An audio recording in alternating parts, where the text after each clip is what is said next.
Welcome to the deep dive. Today, we're looking at something pretty interesting, where old school PR smacks right into modern SEO. Yeah, it's a necessary collision, really. We're talking press release SEO. How do you get your big news, not just in front of journalists, but ranking high on Google too? Exactly. It's fundamentally about optimizing those news announcements.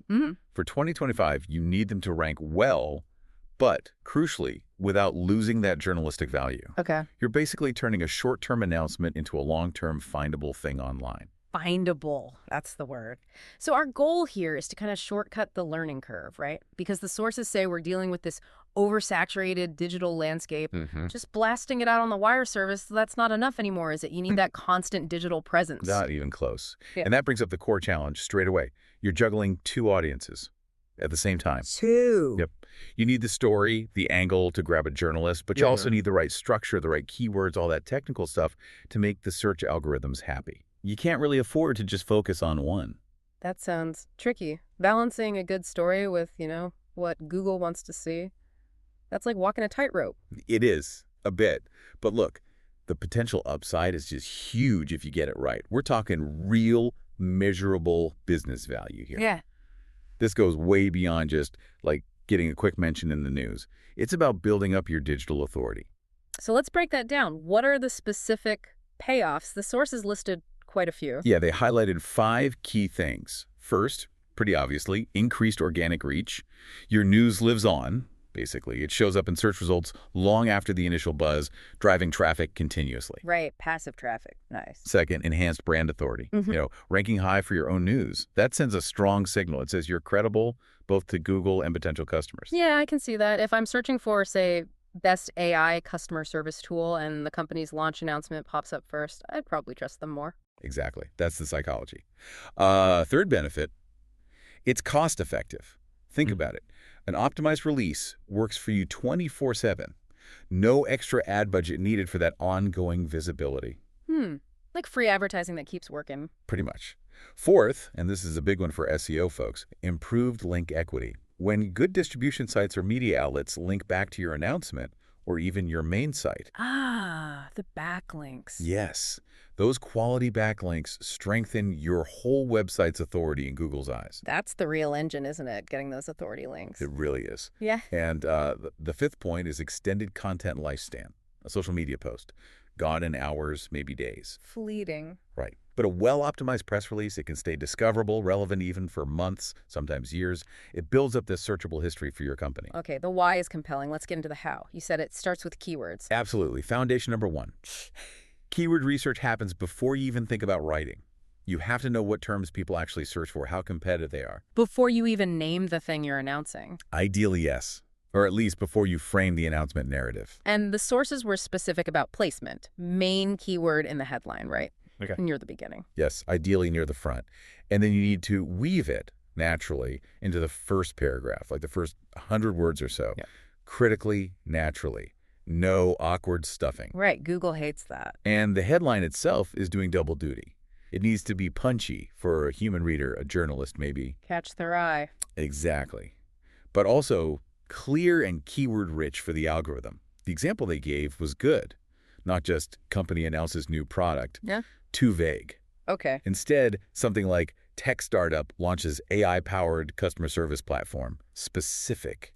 Tells you what it is. That makes sense. Direct relevance. Yeah. So once you've hooked them, the release needs to build authority with links. You mentioned internal links. Yeah. Definitely include maybe 2 or 3 links within the text, pointing back to relevant pages on your own site. Product page, maybe a resources section, that kind of thing. Contextual links. Right. And don't forget external links either. If you mention a statistic or a market trend, linking out to a credible source like a research report or a major news site. Why do that? It subtly tells search engines your content is well-researched, trustworthy. It borrows a bit of that source's authority. Interesting. Okay, and these days, press releases aren't just text dumps. Multimedia is key. So multimedia SEO. Non-negotiable, really. And just adding an image isn't enough. You have to optimize it. Oh. 2 main things. First, the file name itself. Ditch the img1234.jpg. Right. Make it descriptive. Something like Acme Corpia Platform Launch Event 2025.jpg. Okay, that makes sense. And the second thing? Alt text. It's vital for accessibility, of course, but it's also prime SEO real estate. Describe the image clearly and try to naturally work in your keywords. It tells Google what that image is about in the context of your news. Got it. Optimize everything. Okay, moving from the pieces to the whole structure. The inverted pyramid. Still relevant. Absolutely essential. Still the gold standard. Remind us what that means. Most important info first. The core news goes right at the top. Who, what, where, when, why.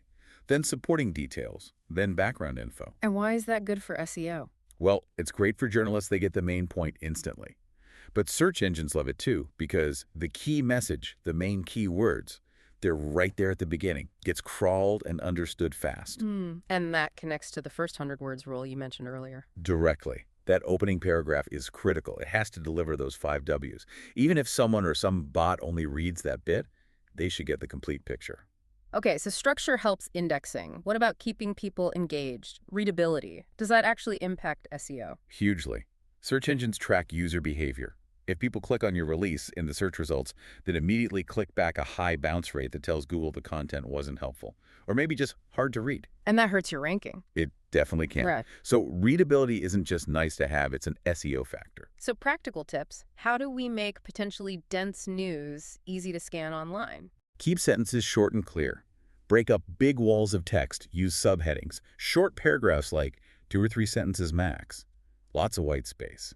Think about how people skim online. Yeah, less like a novel, more like a web page. Exactly. And one more thing on structure and content. Timeliness matters a lot.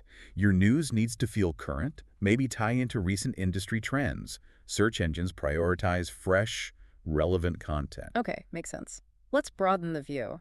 How does a single, well-optimized press release help with the bigger SEO picture, the ripple effect?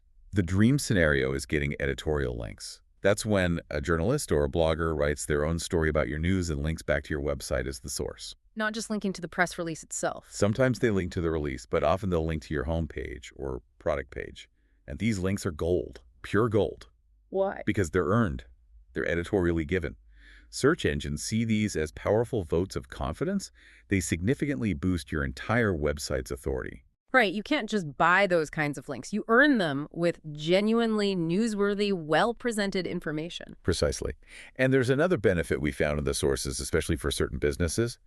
Local SEO. Ah, yes, how does that work? When local news outlets cover your announcement, they'll often mention your business name, address, and phone number, your NAP. Name, address, phone number, NAP. Got it. Having that NAP information appear consistently across multiple local sites, that's a huge signal for local search rankings. Makes you more visible when people search for businesses like yours in your area. So it helps both your overall domain authority and your local visibility. Nice double dip. And you can track those mentions, right? With tools. Yeah, things like Moz Local or Bright Local are great for monitoring those local citations and making sure they're consistent. Consistency is key for NAP. Okay, distribution. We've got this perfectly optimized release. Where does it go? Just email it out. Well, you could, but strategic distribution is better. You want channels that Google already trusts and crawls frequently. Like the big wire services. PR, Newswire, Business Wire, places like that. Exactly. Those are often preferred. They have long-standing relationships with search engines. Their platforms are built for visibility. Think structured data, XML sitemaps, RSS feeds. Stuff that makes it easy for search engine bots to find and index the content quickly. Right. It gives your news a head start on getting indexed and potentially ranking. They put it with algorithms are already looking. So it's not just about reach, it's about smart reach, placing it in technically sound, authoritative environments. That's the idea. And looking ahead, especially in 2025, the game keeps changing. Google's AI is getting smarter. It's really prioritizing content that shows actual expertise, real value, thin, purely promotional stuff.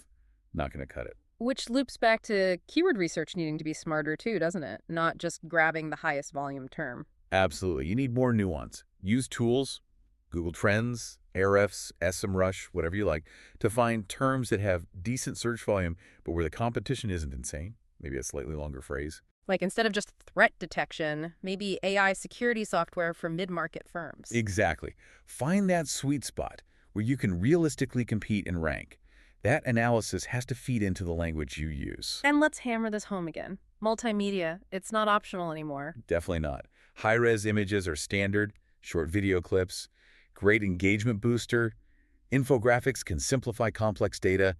Even audio snippets for podcast friendliness. And optimize all of it. Every single piece. Alt text for images, captions, or transcripts for video and audio. Make sure those keywords are woven in naturally. Don't leave any SEO opportunity on the table. Okay, the final piece. Measurement. We do all this work. How do we know if it actually worked? What's the ROI? You need the right tools in your belt. Start with Google Analytics. And please use UTM parameters on the links in your release that point back to your site. Why UTMs? So you can track exactly which visitors came from that press release. Then you can see what they did. Did they just glance and leave? How long did they stay? Did they sign up for something? Convert. That's crucial data. Okay, analytics for traffic and behavior. What else? Google Search Console. This gives you the search engine's view. Which search queries are showing your release? Are people clicking? What's your average ranking position? And is it improving? So, Search Console for search performance visibility. Then, for those all-important backlinks, you need tools like Ahrefs or SEMrush. They'll show you exactly which websites linked back to you because of the release. You can see the authority of those linking sites. Measuring that link equity we talked about. And track your overall domain authority score over time. See if it ticks up after a successful release. And finally, don't forget media monitoring services. Like Meltwater or Cision. Yeah, those kinds of platforms. They track mentions across news sites, blogs, social media. It's not just about if you were mentioned, but how. What's the sentiment? Positive, negative. That context is vital. Right, a comprehensive picture.